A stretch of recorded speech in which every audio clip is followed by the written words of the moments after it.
We all usually have similar reasons that we do things, but we mostly have unique reasons on why we start doing that thing in the first place. When I started to look at backpacking as something I wanted to do, I had some specific reasons that I was looking to do it. The first one was that I really don't like people. I don't like crowds. I don't like groups of people. I don't like being around groups of people. I do okay. I make my way through it. I'm what you would call an extroverted introvert.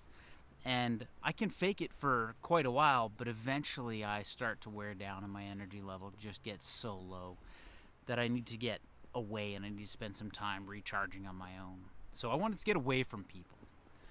Another reason I wanted to get away from people was that I had just gone through the early stages of my separation and divorce. And I don't say that for any reason other than to give you a framework. If you've been through that, you go through a process of self-discovery and self-evaluation and reevaluating your self-worth when you go through that process. And it's a really, really hard thing.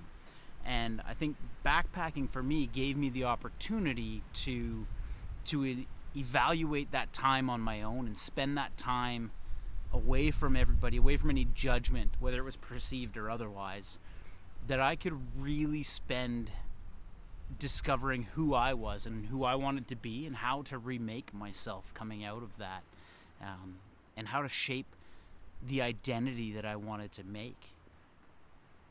The third and final reason that I really started looking at backpacking as something I wanted to do was because I was broke ass.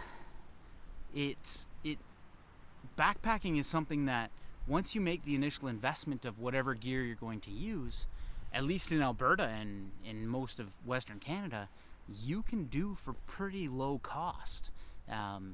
Food and gas and whatever park fees that you need is really all you need to invest after you've got your gear. So I was really looking for a way to kill time, to save money, and to avoid people. I had my daughter half-time, so I had full weeks and weekends where I had absolutely nothing to do except sit and think. And I wanted to get out and spend that time doing something worthwhile. So those are the three reasons I started backpacking. It's going to be different for everybody.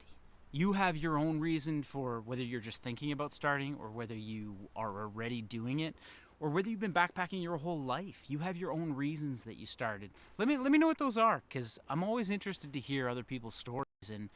And usually, from the people I've talked to, there are some pretty cool reasons and relationships and things that have developed backpacking in as part of who they are and what they do, that make them who they are. And I think it's pretty cool. So share in the comments why you started backpacking, because I'm always interested to hear it. Once I had gotten into it, it really served a different function for me. I had gone through some leadership coaching and some personal development things, and I had started getting into 7 Habits and the things like that. And I was really focusing for myself on my needs and meeting my needs and figuring out how I could develop behaviors that supported and developed me. The 4 ways that I really looked at that was to evaluate what could help me physically, what could help me mentally, what could help me emotionally, and what could help me spiritually. Physically, it's a no-brainer. Backpacking is a physical activity. You spend however long you want walking and carrying things. You spend time when you get to a campsite prepping the campsite and sawing and prepping wood and whatever activities you choose to do. You can make backpacking as physical or as non-physical, I guess, as you want. So that really appealed to me, and that was something that it met a need in my life to maintain some sort of physical level of physicality, some sort of level of physicality.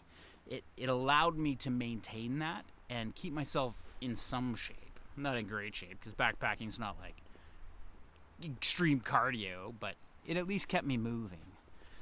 The next thing for me that that keeps me backpacking is the mental aspect of it.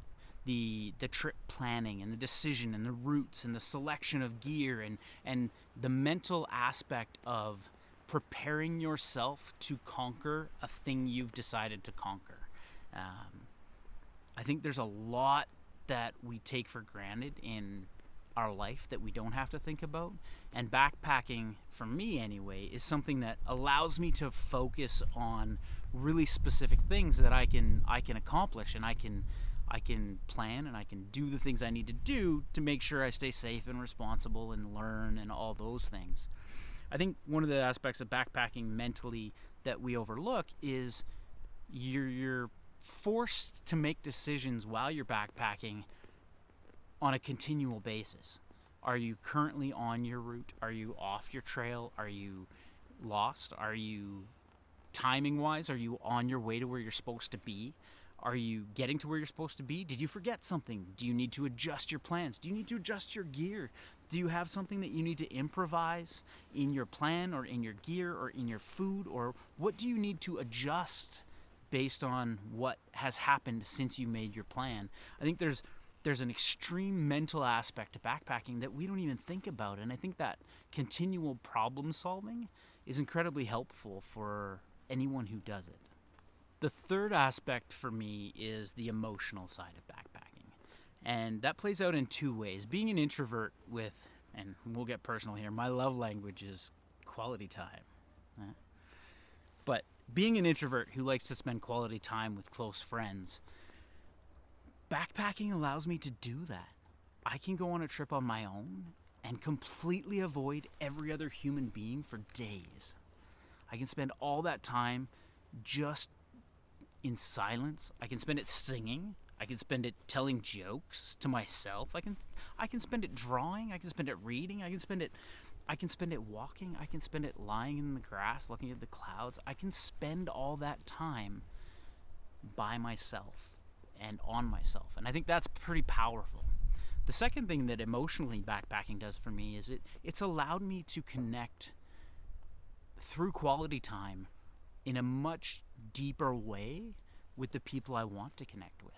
I've been able to spend time backpacking with coworkers that I've considered friends, that have become really good friends and close friends because I've been able to spend that time with them. I've been able to spend backpacking time with acquaintances that I've met outside, that we have like common activities that we do, but I've been able to introduce some of them to backpacking and spend time driving to trails and hiking trails and overnight and around the campfire and really getting to know each other and learn who we value in our lives and who we don't.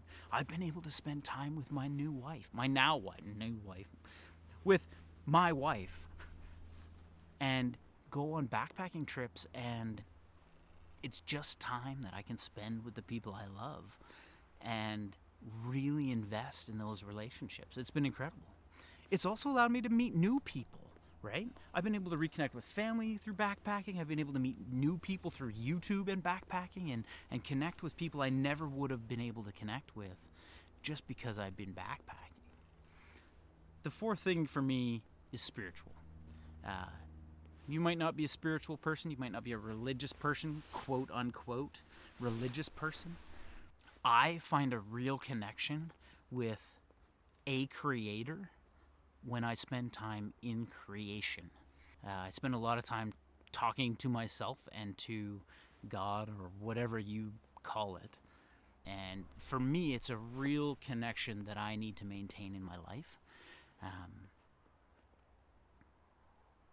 don't know, that's probably more than you needed to know about my spirituality, but there is something about being in nature and nature alone that allows you to evaluate what you believe, why you believe it, how you act it out in your life, and what that means to you, and how to articulate it. I think that's an important thing. So that's, for me, the reasons I keep backpacking. It's a physical thing, it's a mental thing, it's an emotional thing, and it's a spiritual thing. But that's why I do it. So, anyways, have a good day. I'm out.